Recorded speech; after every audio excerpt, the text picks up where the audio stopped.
그래서 최상병 특검을 통해서 지금 김용현이나 지금 있는 군대 내 조직들, 윤석열의 친위 조직들을 만일에 속아내게 된다고 하면 그 마지막 카드를 뺏길 수 있기 때문에 더더욱 최상병 관련한 문제들을 쥐고 있는 거고, 그러한 장기적인 플랜 하에서 임성근이라고 하는 또는 김계원이라고 하는 지금의 해병대 간부들이 굉장히 김용현 이하 윤석열 정권을 위해서 필요했기 때문에 이게 이렇게까지 된 게 아닌가라는 의심이 든다는 거죠.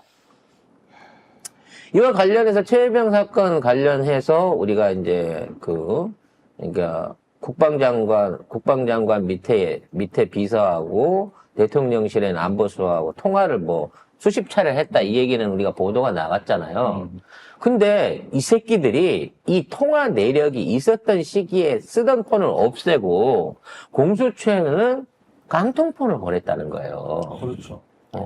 그러니까 애초에 얘네들이 통화를 했다라고 하는 증거, 사적인 통화를 했다라고 하는 증거가 나올 수 있는 폰을 공수처에 제출한 적이 없다는 거지. 근데 공수처는 어떻게 이걸 확보하고 있을까요? 그 폰을 다 조사를 했겠죠. 왜 그 내역은 나오잖아요. 핸드폰. 폰을 아예 바꿔서 제출했어. 새 폰으로 갈아가지고. 그 당시에는 쓰지도 않는 폰을 주고 이 공수처에다 내놨단 말이야. 그리고 똑같이 이종섭이도 호주 가기 전에 거기 가갖고 이거 했잖아. 조사 받았잖아. 그래서 그때 폰을 내놨잖아. 그것도 새 폰이었대요. 그러니까 공수처에는 사실상 이 국방부에서도 그렇고 아무도 증거를 안 줬어요. 그리고 지금 추가로 드러나고 있는 게, 군 검찰단 안에 있는 실무자들이 있잖아.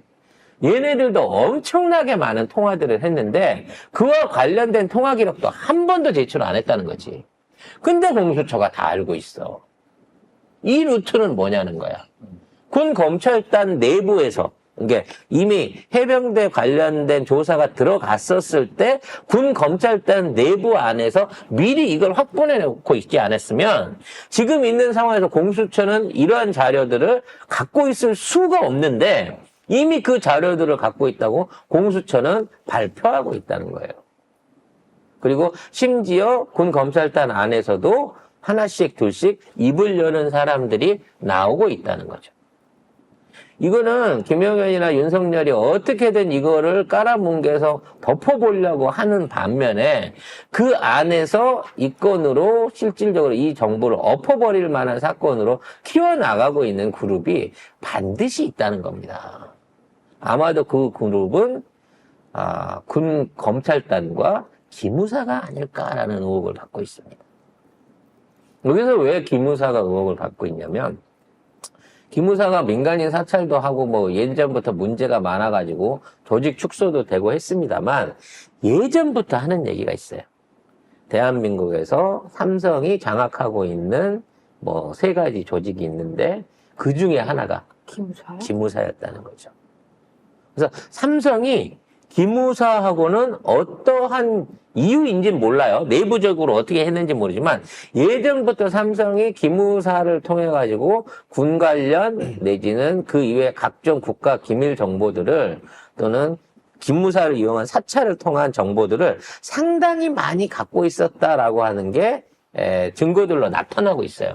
그래서 이번에도 기무사가 배후에서 움직이고 있는 게 아니냐 라는 의혹이 현재 일고 있습니다. 네.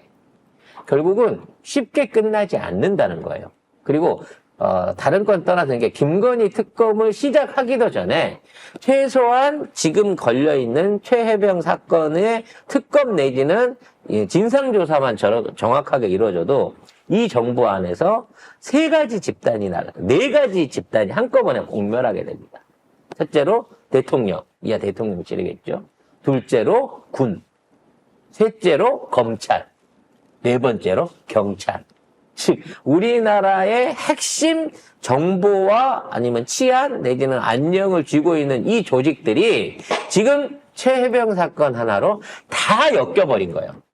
이거를 놓칠 수 있겠습니까?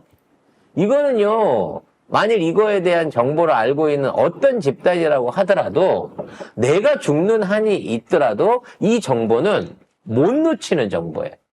왜? 이 정보를 쥐고 있어야 나중에 내가 보호받을 수 있거든요. 그래서 이 조직 4개가 한꺼번에 날아가게 생긴 상황이라 그러면 누가 이 정보를 활용해가지고 말하자면 빠르게 플리바게닝을 할 수 있냐.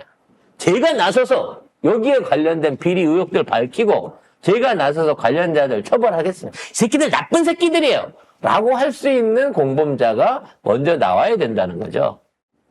그래서 제가 보기엔 이 군검찰하고 그리고 일반 검찰들하고 사이에서 조만간 대대적인 폭로전이 일어날 가능성이 높아 보인다.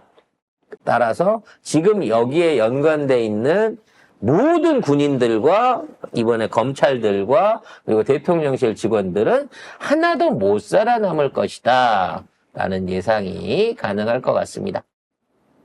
그럼 일반 검찰이 가지고 있는 캐비넷이 더 클까요? 아니면 기무사가 가지고 있는 캐비넷이 더 클까요? 같은 걸 갖고 있겠죠. 하지만 기무사께 더 양이 많을 것으로 봅니다. 저 예전에 기무사에 근무했다가 이제 제대한 친구한테 얘기를 들은 적이 있는데 그때 충격을 받았던 게 뭐냐면 비밀이 없구나. 이 땅 안에 비밀이 없구나라는 거를 그때 제가 얘기를 들으면 되게 충격이었거든요. 이게 뭐냐면 생각보다 굉장히 방대하던데요? 검찰은 기무사의 기록을 볼 수 없어요. 근데 기무사는 다 봐요. 그렇죠. 기무사는 검찰의 기록을 볼 수 다 있습니다. 봐요. 기무사가 못 보는 게 없더라고요. 그래서 정보의 어떤 그 심도를 따지게 되면 기무사 정보가 훨씬 깊죠. 근데 지금 이 사건이 이어져 나오고 있는 중에 이 수많은 제보들, JTBC에 단독으로 올라오고 있는 이 수많은 제보들의 출처가 저는 공수처라고만 생각을 했는데 공수처가 물리적으로 가질 수 없는 정보들도 나오고 있는 걸 보면 이거는 기무사 말고는 국정원도 이건 힘들어. 기무사 말고는 그 정보의 배후를 찾을 수가 없을 것 같다는 생각이 듭니다. 언젠가 기무사에 관련된 인물들이나 그에 대한 것들도 표면에 드러나게 될 것으로 봐집니다.